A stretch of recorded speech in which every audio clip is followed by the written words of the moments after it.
Lightroom, Lightroom, Lightroom, Lightroom. Salut les apprentis photographes, aujourd'hui on fait un Lightroom Quickie. Qu'est-ce que c'est qu'un Lightroom Quickie? C'est une série de vidéos dans laquelle je retouche des photos en vous expliquant ce que je fais pour vous familiariser avec le logiciel Lightroom, pour vous apprendre des petits trucs et astuces pour que vous puissiez à votre tour retoucher vos photos, pour vraiment mettre en valeur et sublimer vos images à vous. Donc c'est une manière pour vous d'apprendre Lightroom en regardant quelqu'un d'autre l'utiliser sur ses propres photos. Je pense que c'est la meilleure manière d'apprendre vu que c'est un logiciel qui n'est pas facile d'accès au début quand on est débutant. C'est parti, on se retrouve directement sur Lightroom pour la retouche de cette image, une image que j'aime vraiment beaucoup. Et c'est parti pour la retouche de cette photo, encore un très beau bébé, bien entendu en toute objectivité, un bébé qui est surtout très heureux de sourire à son papa. Alors déjà j'ai commencé par un petit recadrage, parce que je trouve qu'il y a beaucoup d'espace ici qui ne sert pas à grand chose. J'ai fait un recadrage libre, parce que je sais pas exactement ce que je vais faire, quelque chose comme ça. Alors là il y a le doigt qui me gêne un petit peu, parce que on sait pas trop s'il doit être dedans ou pas. Je peux peut-être le virer ici et faire... On doit pas être loin du 4 tiers, là je vais aller voir ce que ça donne. Voilà, allez on va se mettre en 4 tiers et hop. Voilà, donc là j'ai mon cadrage et ensuite je vais faire quelque chose. Comme d'habitude vous savez que j'aime bien les noirs et blancs très contrastés. Mais pourtant, pour un bébé on n'a pas envie de faire du gros contraste. Regardez, si je passe en noir et blanc et que je fais du gros contraste, c'est vraiment... c'est pas du tout sympa quoi, c'est pas joli, il n'y a pas ce côté doux du bébé machin. Donc vraiment je vais essayer de faire du contraste tout en restant doux et en restant sympa. Et pour ça ce que je vais faire c'est que je vais un peu surexposer la photo. Je sais que la photo finale va être un peu surexposée, il y aura des zones trop claires, mais c'est pas grave parce que je préfère avoir du trop clair plutôt que du trop sombre dans ce cas précis. Et la deuxième chose que je vais faire, c'est que je vais sans doute aller récupérer un petit peu de lumière ici, parce qu'en fait la lumière vient du côté de manière un peu rasante, donc son nez fait de l'ombre à son œil et c'est un petit peu dommage. Donc je vais d'ailleurs commencer par ça.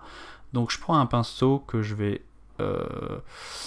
mettre de manière à exposer un peu plus, voilà, peut-être puis récupérer un petit peu les ombres, et hop, et je vais peindre ici. Pas trop, faut toujours être un peu raisonnable avec ça, moi j'ai tendance à le faire un peu trop.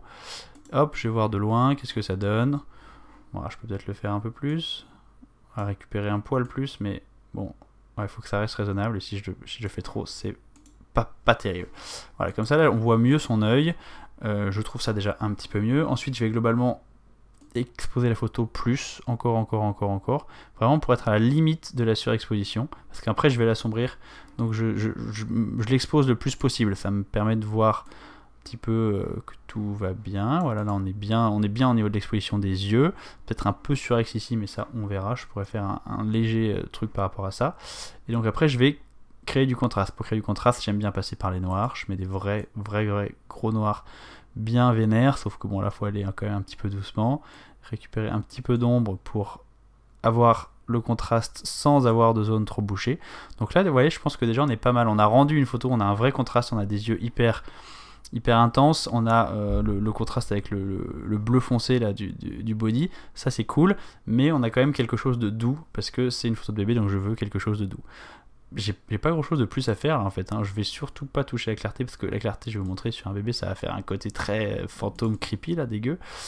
Pardon, surtout pas ça non plus. Voilà, donc je pense qu'ici on est bien, peut-être augmenter un poil le contraste ici, récupérer un poil de haute lumière, mais je voudrais pas aller trop loin en fait. Ce que je pourrais faire c'est essayer, comme là j'ai mis beaucoup de contraste, ses yeux ont l'air sombres, alors qu'en vrai il a les yeux très clairs, donc je pourrais aller passer un petit coup ici là sur les yeux de pinceau, je vais zoomer plus que ça. Petit coup de pinceau sur les yeux pour... qu'est-ce qui se passe? Non, ça c'est juste des presets, voilà. Petit coup passé sur les yeux pour les éclaircir vraiment un tout petit peu. Pas grand chose, hein, c'est juste... En fait, je triche pas sur la couleur des yeux, vraiment j'essaie juste de plus montrer la couleur des yeux. Il a les yeux très clairs, et c'est juste que sur cette photo, comme ils sont un peu dans l'ombre, ça se voit pas. Alors là, j'ai peut-être été un poil fort pour les yeux, donc je vais... Voilà, juste réduire un petit peu.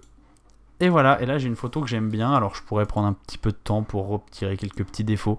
Les bébés, ça a la peau très fragile, donc vraiment il y a des petits boutons qui disparaissent en quelques heures parfois, et qui apparaissent aussi en quelques heures, donc il y a toujours des petits trucs à corriger.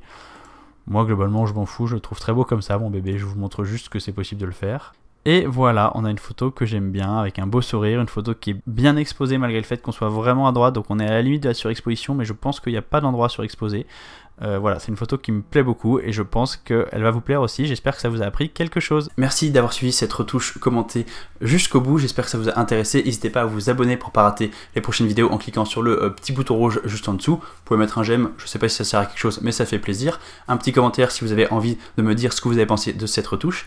Et surtout, si vous voulez progresser en photo, si vous voulez continuer à avancer à devenir un meilleur photographe, j'ai créé un guide qui s'appelle Devenir un meilleur photographe en 12 semaines.